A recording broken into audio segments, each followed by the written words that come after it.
Hi there, and thank you for tuning in to the Social Circus, where every week we dive into a variety of topics covering social media, mindset, and how to run your business. I hope that you enjoyed today's episode. Good morning, my lovely listeners, and welcome to our summer story series for the Social Circus Podcast. Now, today I'm really excited to be interviewing a lovely entrepreneur who's going to share her story into entrepreneurship and how it shaped herself and her business. So I'm really excited today to welcome Nikki, who is from the business She Is Mental. Welcome, Nikki. Thank you. Thanks for having me. Oh, look, I'm really looking forward to our conversation today. So before we dive in and talk about your story, can you tell everyone what you do in your business, She Is Mental, to start with?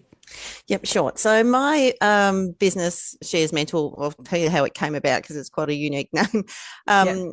My daughter came up with it. I worked in the justice system and mental health system, and ended up writing a book. So my business came about through that.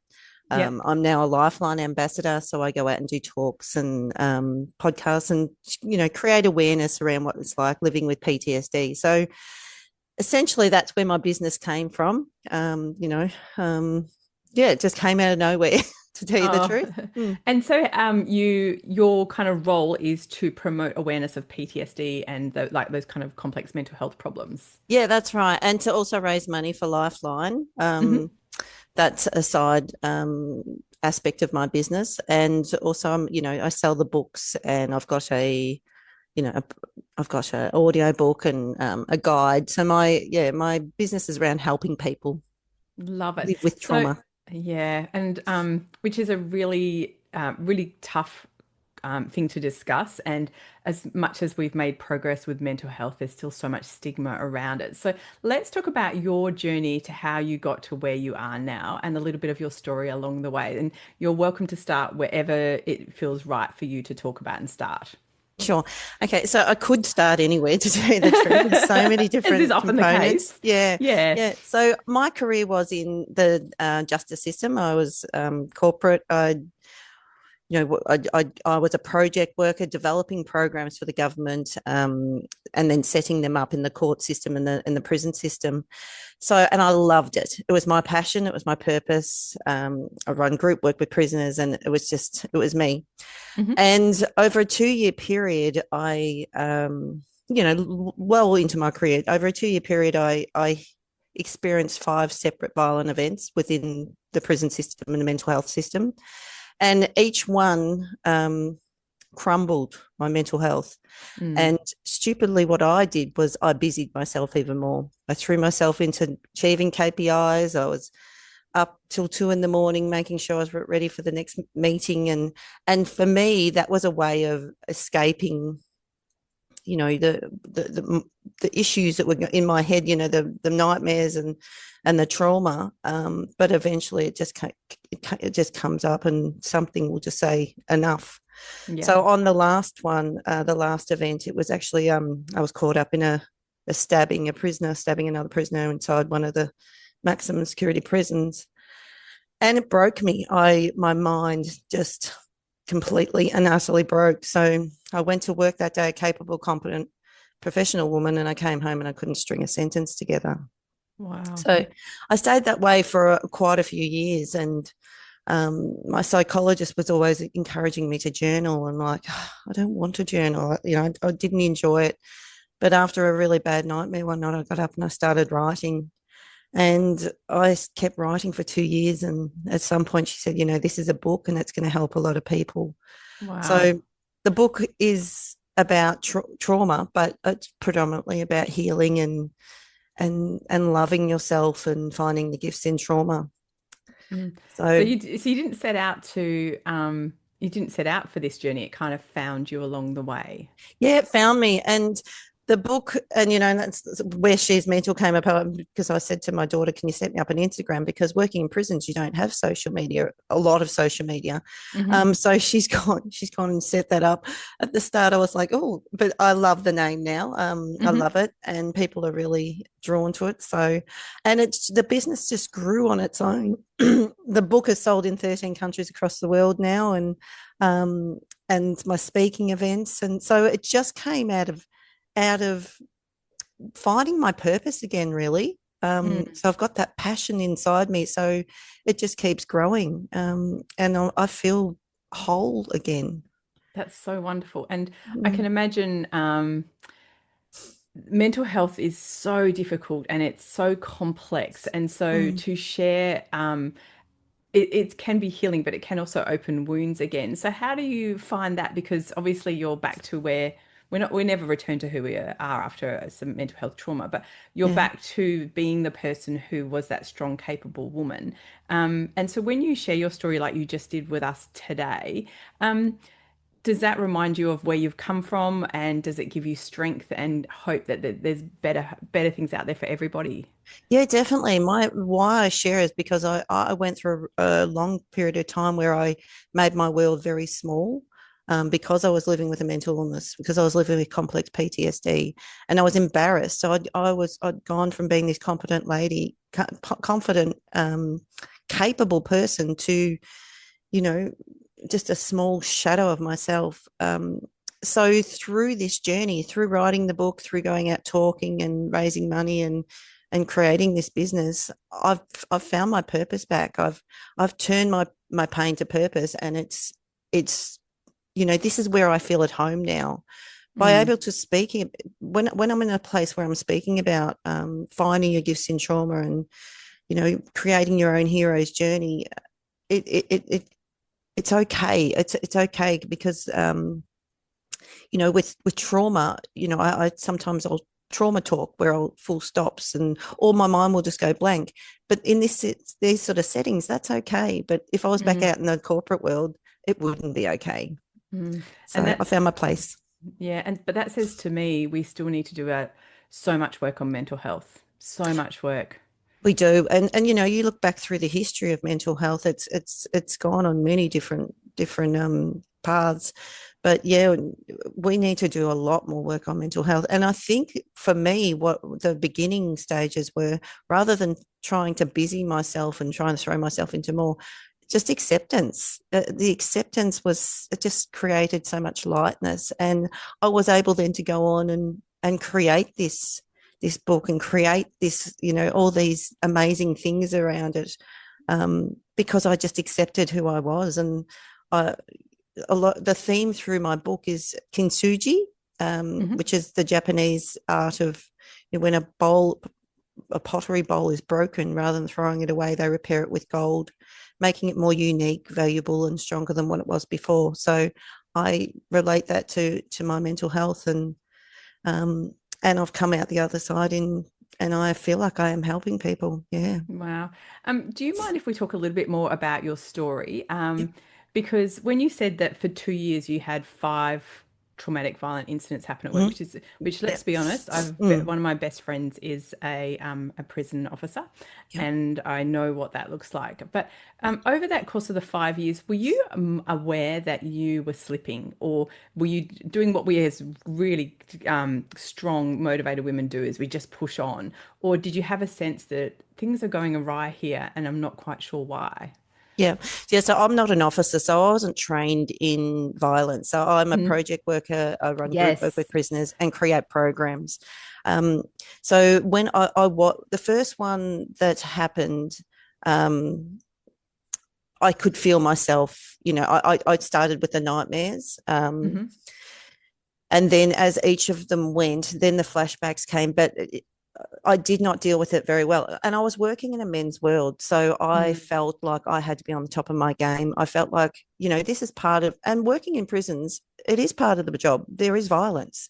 Mm. So, you just accept it as, well, you need to toughen up. And I felt that I had lost my soul. I was so numb.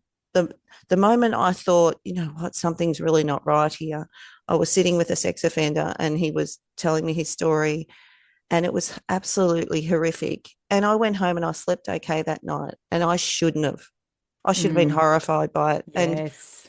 I thought, something's really wrong. I've numbed myself to the environment I work in so much that I've lost myself.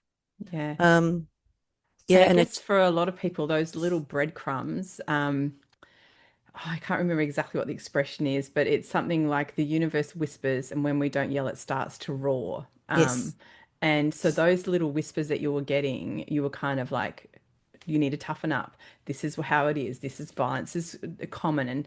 And those stories that you were telling yourself probably allowed it to go on for 2 years, didn't it? It did, and the busying myself with work, that's how I coped, and that's what on the outside I looked very capable. I looked like I had it all together. I'd go to a meeting. Oh, Nikki can do that because I was spending all my time busying myself, and it's a very unhealthy place to Mm. be because in the end, what ended up happening was my brain said enough. If you're not going to look after you, I'm going to, and we're checking out here, and that's what it did. It checked out.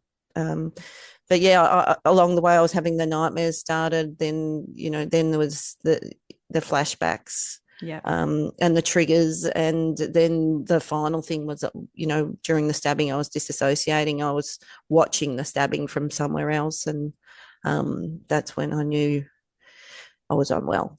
Yeah, Yeah. something had changed. A big shift had changed. It's such a terrible, all of it's so terrible. And just listening to you talk about it is really emotional. And I'm sure for my listeners, they feel the same because that's not our world. Mm, And what I don't want people to do who are listening say, wow, Nikki's story is really dramatic and really obvious because trauma and PTSD can happen to us. Doesn't have to be something like that, does it? It can be something that's really jarring, that just destabilizes us. And is that something you talk about a lot about how we often, most of us live with some sort of trauma. yeah. I remember I had a psychologist tell me once that one of my, I've got endometriosis and one of my surgeries, she said, you're living with a lot of trauma from that. And I was like, what do you mean? Mm, And I just had no awareness of it. And when she kind of put it to me, I felt very resistant to it because I was like, no, that's just what happened. yeah. Um, and that's just part of my story, and it's just a fact. It's not. There's no emotion attached to it, and it was very confronting to be told that. And I Mm, think because, and I don't want people who are listening to think this, it has to be really dramatic, really terrible events that can A, cause PTSD, and B, upset our mental health. yeah. So yeah, sorry, I'll let you Yeah, talk. I do, I do. I talk about that a lot. My story was dramatic, and um, but that doesn't mean it could have stopped at any. It could have been anything that broke that Mm, straw from the camel's mm, back. mm, Um, and the thing with PTSD and complex PTSD is that it's not the event that happens. It's the support. It's the way what's happening in your life before. It's the support afterwards. Um, it's a whole there's so many variables that contribute to you developing complex PTSD, and often it's all these different events, and then it could be something quite little that cracks you, but that's all people look at. They should be looking at the whole picture. mm. So you've Yeah. talked a lot about what your signals were that things weren't going well. So, Mm, but there are other things that can happen. So, in a broader context, and full disclosure, you're not a psychologist or a psychiatrist, no. but you're an incredibly well trained mental health professional. So, what should we be looking out for if we are feeling like not feeling like myself? What are we, because we're not necessarily looking out for, gosh, something dreadful happened that I have to pinpoint as the Mm, key. yeah. How do we start to notice things and in ourselves and perhaps in other people? Yeah. Well, for me, what I need to do, because I didn't really understand PTSD, I didn't understand, I understood trauma and change because that's how Hmm. I was working with prisoners. But what I did was first of all, I had to do the research. I had to understand what was going on in my brain. Hmm. So again, I've got a little ebook I give out to anyone, just because it's that first basis. What's happening in your brain, and Hmm. you're not so hard on yourself when you understand that it's out of your control. But when I first started recognizing the triggers, things that would set me off that would never have set me off before. Hmm. Um, so what I did was I traced back the triggers. So I had an understanding of why these things are triggering me now. Um, and it didn't make the triggers go away, but it lessened them. I was able to move on from quite a bit sooner because I understood, well, that trigger is actually coming from, for example, I'd go to a men's gym. I went to not a men's gym. I was, a part of my healing, I went to a gym, and um, the smell of the men's sweat, and then all of a sudden I heard this slapping sound, and I went straight into a flashback. Now, Oh, what had happened as I traced it back is because of the sweat of the men in the prison and the the slapping, smell. Yeah. So it's as, I mean, that was quite an obvious one, but there is a lot of little triggers that you can pick up along the way. And you think, why am I getting so upset about this? Or why is this emotion happening? And you, if you can take the time and sit and trace it back to where it is, and then you can start working on that, on what you need to work on, rather than just responding to the triggers and the emotions. Yeah, Mm, and it's hard. You have to be quite self-aware and you have to mm, notice it. But one of the things I always ask myself is, am I feeling like myself? yeah. So when I start to feel like I'm in the middle of perimenopause at the moment, and there's a lot of moments I don't feel like myself, but it's having that mindfulness of like, gosh, I'm quite cross and that's not normally who I am. Why am I Mm, like that? Um, can we talk a little bit about journaling? Because I love journaling and I love that it was your path to healing and to your book. So, yeah. why are you so resistant to it? That's an interesting, let's start there. Yeah, well, I wrote programs for a living. So I was right. Well, the last one I was writing was the post and pre-release prison program. So I wasn't writing about myself. I was writing about What you do. program. Yeah, what I Yeah. do. So the thought of writing about, if you said to me, can you write 25 words or less about yourself? I would be going, no. So that's why I was so resistant. I'm a horrific speller. So she insisted I write with my hand. Yes. You can't type, because it's something about, and when I talk about she, my psychologist, there's something about your brain, your The emotional connection. brain and your hand. Yeah, it's bringing in that rational part, because you're doing something. So yeah, when I started, I have this phantom pain in my arm, that comes when I get distressed, and that came from me holding the folder during when I was the stabbing was happening.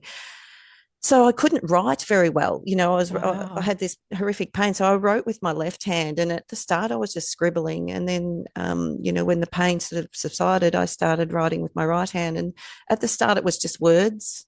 Sometimes I would draw a picture, and then sentences came, and then the stories came, and I would take Mm. the stories back to her, and she'd read them, um, and yeah, and then she said, you know what, this is going to help a lot of people. This is, when I did work with prisoners, I would speak in a way that, it's very simple. I'd use metaphors. So I've used that all the way through the book, metaphors and simple stories, simple language. But Hmm. the journaling is something that it was very unexpected. I'd Mm. done a lot of therapy, and it was definitely started after this horrific nightmare. I got up and I journaled, and I just wrote and wrote and wrote, and I went back to bed, and it was the first time I was able to sleep without a Wow. nightmare. It So was you, like it sorry. was like it got the gunk out of my head, and Mm. put it onto the paper, and I was able to leave it there for that night. Beautiful. So So you had that profound shift. mm, You won't always have that, just to be clear. yeah, yeah, But that's probably what allowed you then to go, this is a really important part of what it is that I need to help people with. So, mm. um, with journaling, is that something you still practice regularly now? Yeah, I definitely do. Yeah, I definitely do. It just gets the mess out. Mm, Another reason why I resisted it was because I didn't understand how I felt. I couldn't put the words to it. So I thought, well, this is going to be a waste of time. I don't even know. But once you start, it just comes out. It's mm, it's it's just it wants to come out. It's almost like it's a festering splinter inside you. And when you start journaling, it just makes its way to the surface. And then yeah. it's just a release. But What yeah, a I what definitely journal today. Mm. Yeah, what a beautiful way to describe it, as a festering splinter making its way out. Because once you start journaling, and it is quite hard, and I'll be really honest, because I suspect you're a similar personality type to me, Nikki. And most of us, as particularly as women entrepreneurs, we're often high achieving, goal oriented. We do stuff for an output, right? And Mm. it's very hard to tell yourself, I'm journaling to dump this stuff out of my brain. And I remember, because I've been journaling on and off for years, and I come back to it when I'm feeling like I've got a lot in there. And it was really hard to, and it was a psychiatrist, a psychologist I was seeing many years ago for my own endo issues. And she's like, this is not for anybody. It's not going to necessarily heal you, but you're Mm. going to write it anyway. Like, there's no output attached to it. So it doesn't have to be good, and it doesn't have to be anything. It just can be absolute rubbish on a paper, but you have to do it. And It's very hard. I found it very hard to let go of the outcome or the attachment of creating something of value. And now I kind of, it sounds funny to say that, but I remember how much I struggled with that. Like you were saying, I can't write properly or I can't spell or all those things. It's not about that, is it? No, it's definitely not. And I was the same. If I'm going to do something, I'm going to do something to an end goal. I'll Mm, create something, but the end goal is my mental health and your mental health, and it allows you to just get rid of that monkey mind and get rid of all that crap, and then you are able to be very productive. mm, It's a real, yeah, chicken and an egg thing. You have to do it to get to that end goal. So mm. um yeah, it's something I can't talk more highly of, and it really was something I resisted. It just I don't know. It's something I hold heart close to my heart now. Yeah. Oh, good. That's so, and it's really important to find the tools that will work for us. So, Mm, um, before we wrap up, because we have talked all around, mm, and for all my listeners, please visit the show notes because I'll put a link to Nikki's ebook in there. I'll put a link to her socials, and to her website because she has been a guest, on quite a few podcasts, and you can kind of hear her talking more in depth about different parts of her journey and her story. mm. But as a little wrap up for my listeners, Nikki, is there something you would like to share with them that might help them either be more compassionate to themselves or to people around them who might be struggling?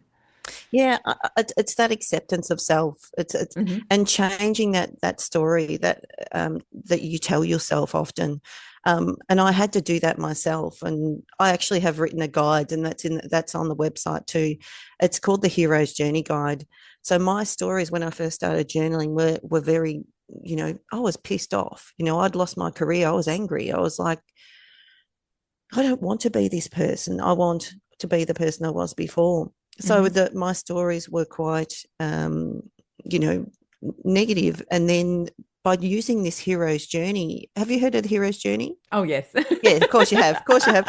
Yeah. So that if you're able to flip your story once you've got it all out, if you're able to flip your story and make yourself the hero in your own story, you can start seeing your strengths. You can start seeing how amazing you are, that you got through this stuff, and then it's made you more interesting. It's made you, someone who can give to others, and by telling your story, you're helping others heal. So um my message to others is, if you can flip that story and make yourself that hero, you'll not only help yourself, but you'll help other people too. Mm, Yeah. what a beautiful note to end on. Oh my goodness, Nikki, you've given me all the shivers, and I've got a bit emotional listening to you talk. But I really want to say thank you so much for all of the work that you do because the more we can help and support people with mental health struggles, and for those of us as advocates and on the outside, the more compassion and understanding that we can bring to situations, the better this world is going to be. So, for all of my listeners, please go to the show notes, go find Nikki's website with all of her amazing resources. She's got a page on her website called Resources, so she wants to help everybody. But please go and hunt her out on Instagram, give her a little shout out because Nikki, the work that you do matters and is going to help so many people in the world. So thank you for coming on and sharing so bravely today. It's been a true privilege to have you as a guest on my podcast. Thank you for having me. My pleasure. And to all of my lovely listeners, I will catch you the same time next week on the Social Circus. Thanks so much for tuning in to the Social Circus. As your host, Sarah Thompson, I am thrilled that you've chosen to spend your time hanging out with me.